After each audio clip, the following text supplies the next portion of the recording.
Morning Campers, coffee time. How you doing? Yes, so today I was just flicking through X, trying not to kill myself with depression, because it could be quite easy when you look around. I mean, the wonderful thing amidst all this craziness is that more people are realizing that you can't believe anything that you see unless it's right in front of you. Amazing things come out of terrible things sometimes. And I was reminded of something I saw the other day, which is a quote from Donald Trump, where he said, "Light is the best disinfectant." I'm not going to bother doing his voice because I can't really do it that well. But light is a great disinfectant. What does he mean by that?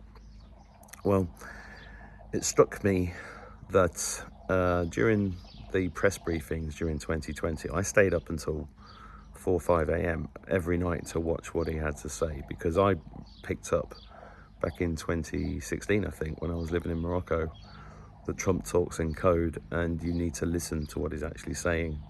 And it literally made me pull over in my car because I suddenly realized he wasn't just another billionaire coming in to take over America, take over the presidency. He was much more than that. And during the COVID press briefings, he talked about hydroxychloroquine. Do you remember when he went to hospital and he said he'd had a shot or he'd had something and it cleared it right up? He was talking about hydroxychloroquine in front of Fauci and that horrible woman with the scarf. I can't remember her name, but and he also talked about light then being a great disinfectant. This is the stuff that I picked up that led me with Gary Keeley to open a healing centre which has hyperbaric oxygen, red light therapy, UV light therapy, amongst many other healing modalities, because it led me down a path of like looking deeper into things that can actually help our health beyond the pharmaceutical industry. And ever since then, this year, everybody that sat in that chair, like the South African president the other day, he just shines a light on them.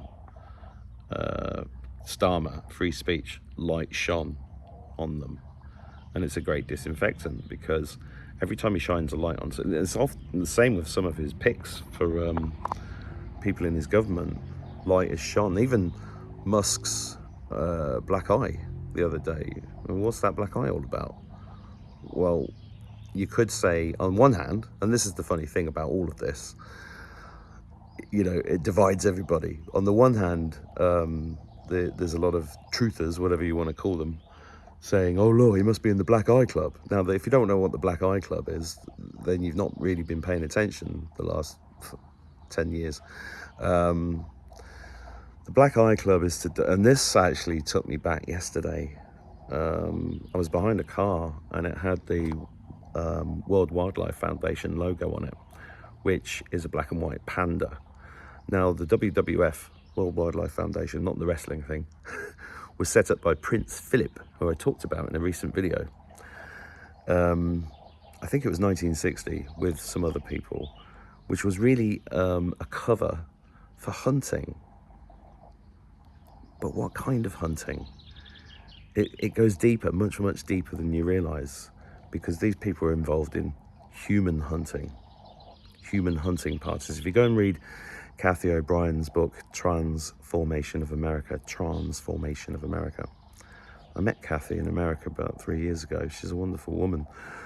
And her book recounts being, and I might be misquoting, I often do on these videos, so go and do your own research. But her book recounts being naked and drugged as a child, running through the forest, being hunted in a helicopter by George Bush and Bill Clinton with rifles. See, the elites, we shouldn't call them elites, should we? Elites, Elohim, eats. Ooh, that's quite good. These people, I'm doing the inverted commas with this, is not a little rabbit. although white rabbit would be appropriate, wouldn't it? They consume adrenochrome, and that's really what this whole war is about. 22,000 children go missing every single day since the Second World War. I've been saying it again and again consistently since I learned this figure. That's official statistics. If it's the first time seeing me, go to yandex.com and type in 8 million children missing every year. That's 22,000 children every day. That's the official statistics. You'll find an article, I think, in the Irish Mirror from about 2016, 2017, talking about, because they have to hide things in plain sight. Everything they do has to be hidden in plain sight. And the reason why they chose the panda as the emblem for the World Wildlife Foundation is because of Panda Eyes. So Panda Eyes is something that happens, it's horrific. I don't want to go into massive details. Please go and look it up yourself if you've got the stomach for it. But we need to have the stomach for it as a society. This is the thing we have to come to face, and we're being led towards this. So Panda Eyes is what happens to a child when adrenochrome is extracted from them, which is the most horrific thing you can imagine. It's the reason why I make videos. It's the reason why I started my podcast. It's the reason why I speak out, because all the stuff that's distracting us, wars and blah blah blah, COVID 2, the worst sequel ever. Sorry, I just had a thought about bad sequels to do with Michael Caine, but I'll save that for another video. The Panda Eyes it's been right in your face, right in our faces. They've just been taking the piss out of us our entire fucking lives, right? And I think, personally, I think the Musk black eye was to draw attention to having a black eye, and to make people look it up on a mass scale, because, you know, every time Trump does one of his chats in the office, in the White House, or with anybody, he's shining massive media attention onto subjects that they can't bring out directly. You know, imagine if they come out, imagine if he stood in 2016 and said, the world is run by satanic paedophiles and they murder 22,000 children every day. I mean, he would have just been destroyed, utterly destroyed, and would have got nowhere in the eyes of the public. It had, you know, the whole military operation behind Trump is designed to save as many lives as possible, to bring people's consciousness up to the point where they're being unhooked from a century of mind control, programming that's happened to all of us since birth. You know, I speak as somebody who was formerly brainwashed. I did a video about, you know, why I joined the RAF and then why I left the RAF not long ago, when I realised I was being brainwashed. I was brainwashed, you know, totally brainwashed. You know, when you're creating professional killers, they have to be brainwashed, don't they? Because no human being would bomb a village full of Afghans, children and women, unless they were brainwashed, right? I mean, the wages they pay in the forces aren't worth what they, you know, are not equitable with the job that they ask you to do. So, yeah, I think the light is a great disinfectant. Is not just, it's multifaceted, right? Which is also how the bad guys, the cabal, have worked on us. There's always a multifaceted reason for a false flag attack, for example. It has to achieve more than one objective to really be a good one.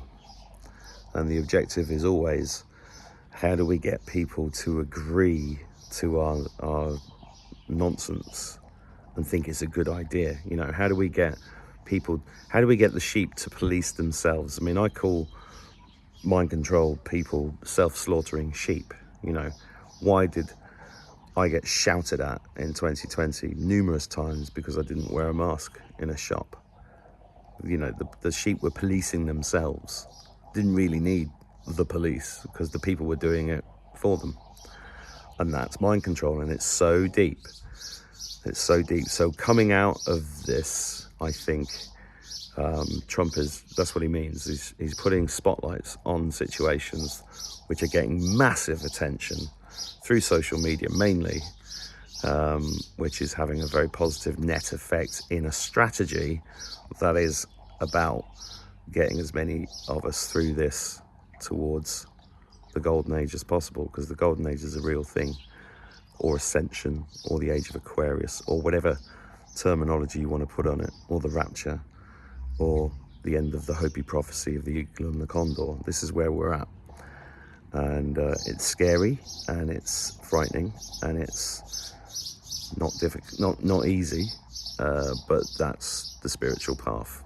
So whatever you're doing today, keep it frosty, keep smiling, keep manifesting the beautiful future that we're all going into. And if I'm wrong, we're all dead anyway, so who gives a shit? See you later.